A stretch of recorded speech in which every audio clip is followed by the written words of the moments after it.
That's my love। Parker को कभी उम्मीद नहीं थी कि वह एक 18 वर्षीय सुंदर युवती के साथ प्यार की चिंगारी महसूस करेगा।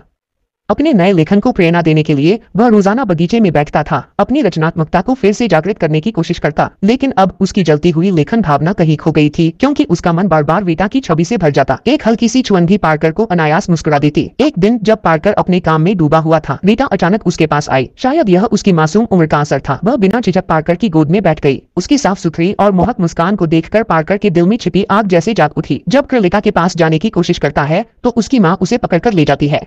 इसके बाद के दिनों में रीटा और भी बेलगाम हो जाती है, यहाँ तक कि नाश्ते में बेकन खत्म होने पर भी पार्कर को कोई परवाह नहीं होती, क्योंकि रीटा की उपस्थिति ने हैम्बर को पूरी तरह कमजोर कर दिया है। रीटा की माँ भी पार्कर की ओर आकर्षित होती है, लेकिन के दिल पर उसकी माँ के प्यार का कोई असर नहीं पड़ता। ऐसा लगता है जैसे तीनों एक साथ बातचीत कर रहे हों, लेकिन पार्कर का ध्यान केवल रीटा पर होता है। यह स्थिति माँ में जलन पैदा कर देती है। वह गुस्से में रीटा के हाथ से गुड़िया छीनकर उसे फेंक देती है और उसे ऊपर जाकर सोने के लिए कहती है, लेकिन रीटा न तो ऊपर जाती है और न ही उसकी बात मानती है, अपनी बॉडी को जिद्दीपन से झटकते हुए, जबकि माँ पास में खड़ी होकर असहजता से टोक रही थी। माँ की यह कोशिश पार्कर की नजरों को रोकने में नाकाम रही। माँ को लगा कि यह ज्यादा दिन तक नहीं चलेगा और उन्होंने फौरन रीटा को शहर के बोर्डिंग स्कूल भेजने का फैसला कर लिया। रीटा के मन में अनिच्छा भरी हुई थी, फिर भी वह माँ की मर्जी के खिलाफ नहीं जा सकी। जब पार्कर को इस बात का पता चला तो वह खिड़की की तरफ दौड़ा ताकि रीटा की नजरों से सामना हो सके। जैसे ही रीटा ने पार्कर को देखा, वह उसकी तरफ दौड़ पड़ी। दौड़ की तेजी से उसकी सांसें थमने लगी। रीटा जैसे ही पार्कर की बाहों में पहुंची, वह उसकी बाहों में समा गई। एक अचानक उमड़ा हुआ भावनात्मक क्षण दिल में छा गया। क्रोधित होकर वह सीधे रीटा की अलमारी में घुस गया। टॉम के जाने के बाद माँ ने हैम्बर के प्रति अपने प्रेम को व्यक्त करने का अवसर पा लिया। उसने कहा, अगर मैं लौटने से पहले तुम यहाँ नहीं हो तो मैं समझूंगी कि तुम मुझे छोड़ चुके हो, लेकिन अगर मैं लौटने के बाद भी तुम्हें यही पाती हूँ तो मैं तुम्हारी जीवन संगिनी बनूंगी और हमेशा तुम्हारे साथ रहूंगी। रीटा के और करीब आने के लिए क्रिस ने भी अपनी माँ के प्रेम को स्वीकार कर लिया। कुछ समय बाद वे दोनों पति पत्नी बन गए और साथ रहने लगे, लेकिन शार्लेट के प्रेम को क्रिस कभी स्वीकार नहीं कर पाया। यहाँ तक कि जब वे एक ही बिस्तर पर सोते थे तब भी वह उसे दवा खिलाने के लिए मजबूर करता था। यह सुनिश्चित करने के बाद कि कोई प्रतिक्रिया नहीं हुई, वह सावधानी पूर्वक बिस्तर के किनारे लेट गई। उस दिन शार्लेट ने गलती से पार्कर का एक रहस्य जान लिया। मुझसे दूर रहो, मैं चिल्ला दूंगी, उसने खिड़की की ओर इशारा करते हुए कहा। मुझे छोड़ दो,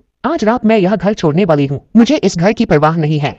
डायरी में शार्लेट के लिए तिरस्कार भरी बातें लिखी हुई थीं और रीटा के लिए प्यार और यादें भरी हुई थीं। यह पढ़कर शार्लेट ने फैसला किया कि वह रीटा को अपने साथ ले जाएगी। उसने अपनी भावनाओं को शांत करने के लिए 1982 का एक गिलास रेड वाइन उठाया। तभी फोन की घंटी बजी। फोन पर किसी ने कहा कि शार्लेट का एक गंभीर सड़क दुर्घटना में निधन हो गया है। जब पार्कर दुर्घटना स्थल पर पहुंचा तो उसने देखा कि शार्लेट जमीन पर पड़ी हुई थी और हिल नहीं रही थी। बाहर से वह अपनी पूरी कोशिश कर रहा था कि वह दुखी और हताश लगे ताकि पुलिस को कोई शक न हो, लेकिन अंदर से उसका दिल पहले ही कहीं और उड़ चुका था। उस दिन वह रीटा के स्कूल गया। लंबे समय के बाद रीटा को देखकर वह बहुत खुश हुआ, लेकिन जब रीटा ने अपनी माँ के बारे में पूछा तो पार्कर ने झूठ बोलते हुए कहा, माता पिता बीमार होने के कारण अस्पताल में भर्ती थे। के ने प्यार से रीटा के मोजे उतारे और बताया कि उसने अलग से एक कमरा बुक किया है। रात गहरी हो चुकी थी, लेकिन पार्क को नींद नहीं आ रही थी। वह धीरे धीरे रीटा के कमरे में चला गया और देखा कि रीटा पहले ही सो चुकी थी। वह सावधानी से उसके पास लेट गया। रीटा की करवट बदलने की आवाजें सुनकर के ने भी बमुश्किल रात बिताई। अगले दिन के रीटा को अपनी माँ से मिलने नहीं ले गया। रीटा को धीरे धीरे यह एहसास हुआ कि शायद उसकी माँ के साथ कुछ गंभीर हुआ है। आखिरकार के से यह छुपा नहीं गया और उसने रीटा को बताया कि उसकी माँ का निधन हो चुका है। लंबे समय तक दुखी रहने के बाद वह पार्कर के कमरे में गई। एक बेइज्जती करने वाले बच्चे की तरह वह उसकी गोद में लेट गई। शायद इस समय केवल यही आदमी रीटा की दुनिया में थोड़ी सी गर्माहट ला सकता था। रीटा को सुकून देने के लिए पार्कर ने फैसला किया कि वह उसे दुनिया की सैर पर ले जाएगा। इस खुशहाल यात्रा के दौरान रीटा अपनी माँ के निधन के दर्द को लगभग भूलने लगी। वह प्यारी लड़की अक्सर पार्कर के साथ मस्ती करती और पार्कर कभी नाराज नहीं होता। वह उसके प्रति एक पिता की तरह स्नेह दिखाता। इस तरह हंसी और खुशी के माहौल में वे एक के बाद एक शहर घूमते गए। समय के साथ रीटा ने स्पष्ट रूप से थकावट और उदासीनता महसूस की। वह हर दिन के साथ बंधी रहने से तंग आ गई थी, जैसे वह एक पिंजरे में बंद पक्षी हो जिसके पास कोई स्वतंत्रता नहीं थी। क्रू ने भी रीटा के दुख को महसूस किया और उसने रीटा के लिए एक स्कूल खोजने में मदद की, लेकिन क्रू यह नहीं जानती थी कि पिंजरे में बंद पक्षी को एक बार आजादी मिल जाए तो वह वापस नहीं लौटता। जब रीटा को पता चला कि वह स्कूल जा सकती है तो वह बहुत खुश हुई। स्कूल में उसने एक नाटक मंडली के एक आकर्षक वरिष्ठ से मुलाकात की। उसे कुछ गलत महसूस होने लगा और उसका नियंत्रण बढ़ता गया। उसने स्कूल के प्रधानाचार्य से मुलाकात की और रीटा को स्कूल से निकालने की बात की। जब रीटा को इस बारे में पता चला तो दोनों के बीच जोरदार बहस हो गई। पहले मुझे मारो, मैं जैसे तुमने मेरी माँ को मारा। हाथ मैं तुम्हें कहता हूँ कि मुझे मारो।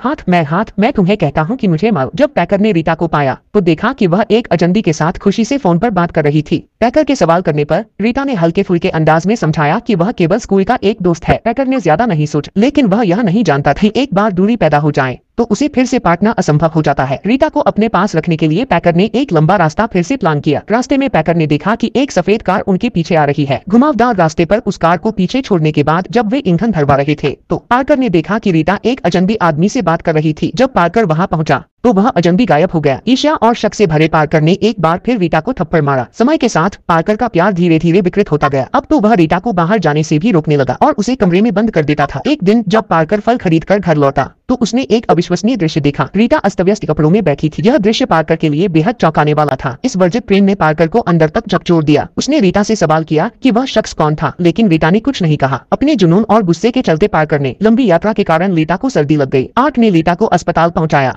अगले दिन जब पार्क रीटा से मिलने अस्पताल पहुंचा तो स्टाफ ने बताया कि उसे उसके चाचा लेकर चले गए हैं। आर्ट यह अच्छी तरह जानता था कि रीटा का कोई चाचा नहीं है। यह सुनकर वह गुस्से में आकर डॉक्टर से झगड़ने लगा। इस तरह रीटा अचानक पार्क की दुनिया से गायब हो गई। अगले कुछ महीनों तक पार्क ने उसे ढूंढने की हर संभव कोशिश की, लेकिन रीटा का कोई पता नहीं चला। समय बीतता गया और 3 साल गुजर गए। आर्ट अब भी रीटा को खोने के दर्द में डूबा हुआ था। फिर एक दिन पार्क को रीटा की तरफ से एक पत्र मिला। पत्र में लिखा था कि वह अब शादीशुदा है, लेकिन उसकी जिंदगी बहुत कठिनाई में गुजर रही है। उसने पार्क से कुछ पैसे भेजने की गुजारिश की। 3 साल बाद जब पार्क ने दोबारा रीटा को देखा तो वह पहले की तरह नहीं दिख रही थी। उसके चेहरे पर पहले जैसी रौनक नहीं थी, बल्कि समय और संघर्ष के निशान साफ झलक रहे थे। क्लर से पूछा गया कि उसने पहले क्यों छोड़ दिया। उसने कहा कि वह उस समय बहुत युवा थी और उसने सोचा था कि उसे अपनी जिंदगी के लिए सही साथी मिल गया है, लेकिन अंत में उसने पाया कि वह व्यक्ति एक लड़कियों के साथ खेल करने वाला पागल था। इससे वह भाग गई और अपने वर्तमान पति से शादी कर ली। लेकिन नाउम्मीद पार्कर ने लीटा से उसके साथ चलने की भीख मांगी। लीटा ने पूछा कि अगर वह उसके साथ वापस नहीं गई तो क्या उसे पैसे नहीं मिलेंगे। इस पर पार्कर ने सीधे अपनी सारी जमा पूंजी उठा ली। लीटा हमेशा की तरह इस स्थिति से बचने की कोशिश कर रही थी। क्लर यह अच्छी तरह समझ गया कि वह किसी ऐसे व्यक्ति को रोक नहीं सकता जो हमेशा अपनी दुनिया में रहता है। इस समय वह केवल जल्द से जल्द वहां से निकलना चाहती थी। वह लड़की जो अब फिर से पहले जैसी चुलबुली और प्यारी बन गई थी। उसने तय किया कि वह लीटा के लिए कुछ करेगी। इसके बाद उसने उस दरिंदे को ढूंढ निकाला जिसने उस लड़की के साथ खिलवाड़ किया था और उसे गोली मार दी। फिर वह अपनी पुरानी कार में बिना किसी मंजिल के सड़क पर चलने लगी, जब तक कि उसने अपनी गाड़ी लीटा के जन्मस्थान के छोटे से कस्बे के ऊपर रोक दी, वहीं जहां उसका प्यार शुरू हुआ था। क्लेयर का दिल पूरी तरह टूट चुका था। वह इस बात से उदास नहीं थी कि लीटा अब उसके साथ नहीं थी, बल्कि इस बात से कि अब इन हंसी खुशी के पलों में लीटा की आवाज नहीं थी। सच्चे प्यार में सम्मान और समझ जरूरी है, न कि अधिकार और नियंत्रण। जब प्यार एक बंधन बन जाता है तो वह अपनी असली खो देता है। इसके बाद सिर्फ दुख और पछतावा।